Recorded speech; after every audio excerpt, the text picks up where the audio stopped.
Shalom saudara-saudari yang dikasihi Tuhan Yesus Kristus. Saat ini kita akan merenungkan kebenaran firman Tuhan dengan tema bertumbuh melalui kelompok kecil yang terdapat dalam kitab 1 Tesalonika 5 ayatnya yang ke-11. Jika kita mempelajari biologi, maka kita akan mengerti bahwa sel merupakan bagian terkecil dari tubuh kita. Sel membentuk jaringan, jaringan membentuk organ, organ membentuk sistem organ membentuk organisme. Jadi tanpa sel maka kita tidak akan hidup. Begitu pula dengan komsel atau kelompok sel. Kita digambarkan sebagai anggota tubuh Kristus yang membentuk satu kesatuan menjadi sebuah gereja. Roma 12 ayat 5 menjelaskan bahwa demikian juga kita, walaupun banyak adalah satu tubuh di dalam Kristus. Tetapi kita masing-masing adalah anggota yang seorang terhadap yang lain. Anggota tubuh memerlukan sel untuk dapat bertumbuh. Jadi tanpa komunitas sel, maka gereja tidak akan bisa bertumbuh dengan baik. Mengapa kita memerlukan komsel? Dalam Kejadian 2 ayat 18, Allah menjelaskan bahwa tidak baik kalau manusia itu hidup seorang diri saja. Itu artinya kita membutuhkan orang lain dalam menjalani hidup. Allah menciptakan kita sebagai makhluk sosial yang artinya kita memerlukan orang lain. Seperti tumbuhan yang memerlukan air untuk dapat terus hidup, maka kita juga memerlukan firman Tuhan dan persekutuan dengan Tuhan untuk dapat terus hidup dan bertumbuh di dalam Tuhan.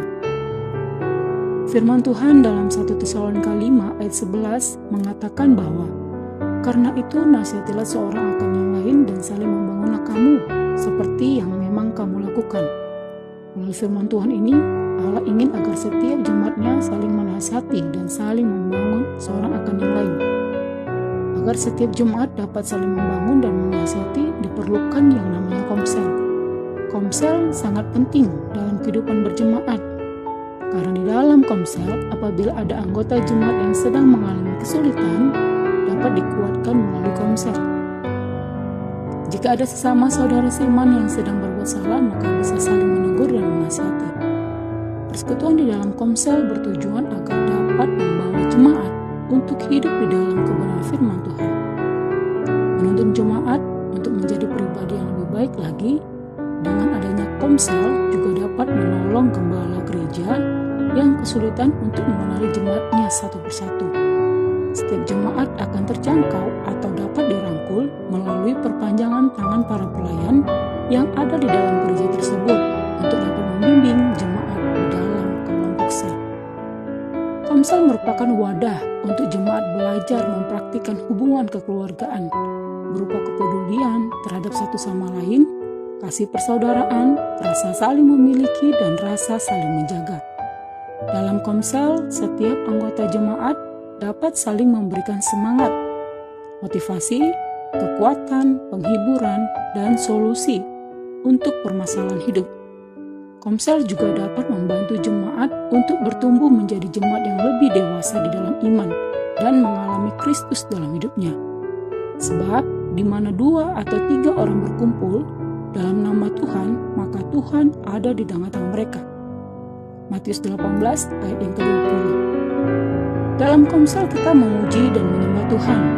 Iman kita akan semakin dikuatkan dan kita memiliki pengenalan yang benar tentang Tuhan karena kita saling berbagi firman Tuhan. Karakter kita juga akan diubahkan karena kita belajar untuk saling mengasihi dan peduli terhadap yang lain. Kita juga dapat menemukan dan memaksimalkan karunia yang ada pada kita dengan saling melayani satu dengan yang lain, terdapat pada 1 Petrus 4 ayat yang ke-10. Komsel juga menolong kita untuk saling mendukung dan memiliki hubungan yang intim dengan Tuhan, saling berbagi, bersukacita. Karena ada sukacita yang berbeda di dalam komunitas Kristen yang sehat. Saudara-saudari yang dikasihi Tuhan, mari bangunlah diri kita masing-masing di dalam persekutuan. Tetap semangat mencari Tuhan dalam persekutuan.